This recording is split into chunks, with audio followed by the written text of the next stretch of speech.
Rebonjour pour la vidéo de février 2023. Alors, janvier, on vient tout juste de le faire. Alors, on se dirige maintenant pour le deuxième mois de l'année. Alors, tout de suite, allons voir l'énergie qui s'est présentée dans le tarot de Good Tarot.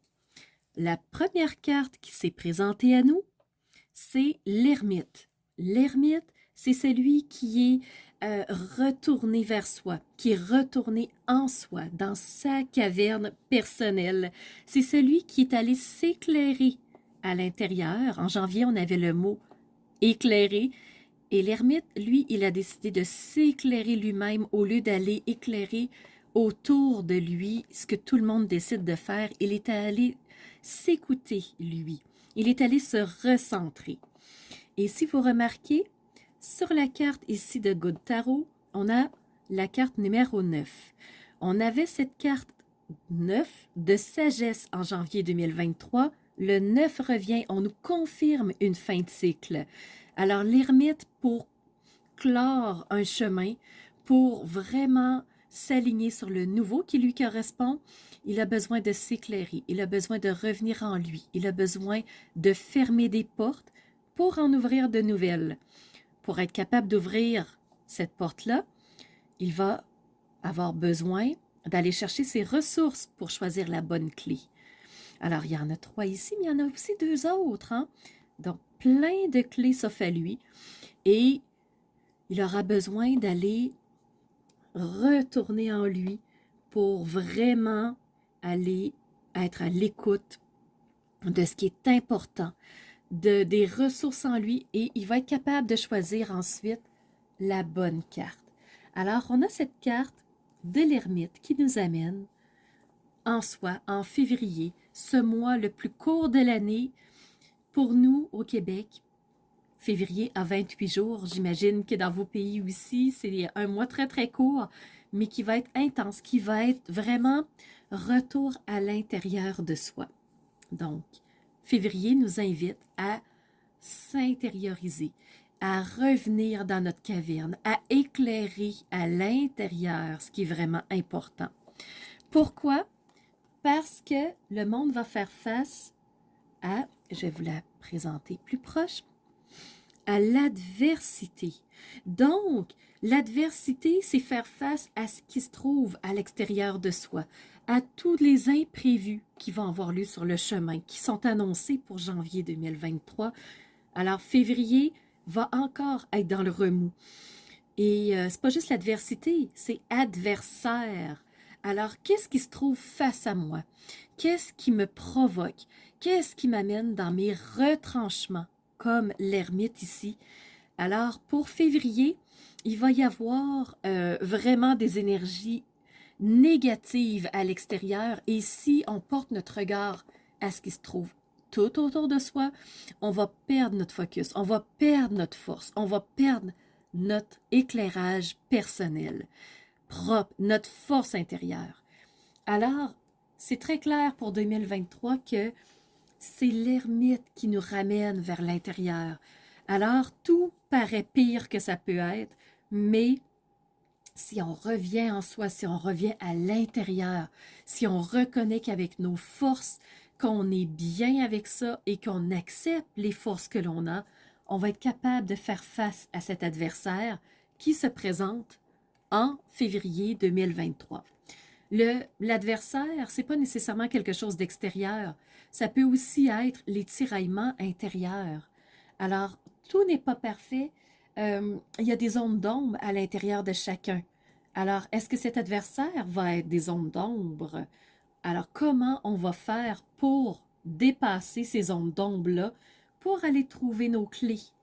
Alors, vraiment, février nous amène à ça, à aller dépasser ces zones d'ombre-là. Ici, l'oracle des miroirs nous amène à nous questionner sur notre hérédité.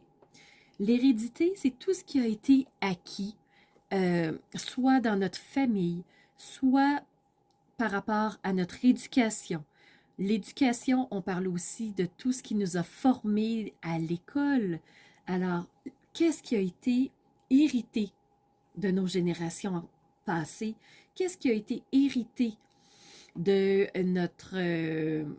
notre parcours scolaire? Qu'est-ce qu'on a hérité par rapport à la société qui nous amène un adversaire? Alors voilà, le mois de février, très court mais très intense, va nous amener à retourner en soi, à les reconnecter avec nos forces. Qu'est-ce qui fait partie de nous? Qu'est-ce qu'on décide de garder et de nourrir en nous comme force? Et plus on va retourner à l'intérieur de soi, plus on va être à même de s'épanouir, d'aller trouver nos forces, d'aller faire jaillir l'éclairage, la lumière qui se trouve à l'intérieur de soi pour faire face à l'extérieur, qui, je vous le rappelle, paraît pire que c'est. Plus on va donner d'importance à ce qui se trouve à l'extérieur, plus on va nourrir le négatif qui se trouve à l'extérieur, moins notre lumière va être forte, moins on va être en mesure de s'épanouir. Alors, il y a deux choix. Est-ce qu'on va vers l'intérieur? Est-ce qu'on nourrit nos forces, notre lumière? Ou on suit l'extérieur sans trop savoir ce qui se passe en espérant que quelqu'un a la réponse? Ou on revient en soi, on reconnecte, on se réaligne avec qui on est, avec ce qui est important pour soi, avec nos valeurs. Et ensuite, on aligne notre chemin par rapport à nos valeurs, par rapport à ce qui est important pour soi, par rapport à ce que l'on nourrit, par rapport à ce qui nous renforce, autant notre lumière intérieure que notre puissance. Et le petit mot qui s'est présenté à moi pour février 2023, c'est matérialisme. Est-ce que l'adversaire nous tire encore vers le côté matériel?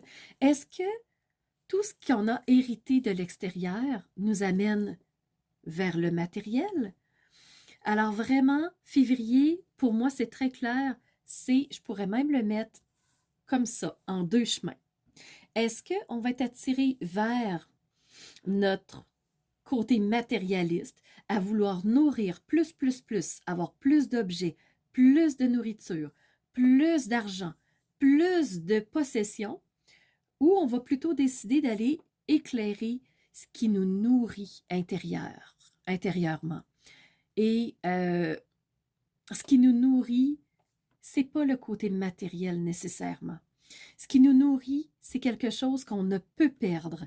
C'est quelque chose qui est en soi, c'est quelque chose qui est ancré.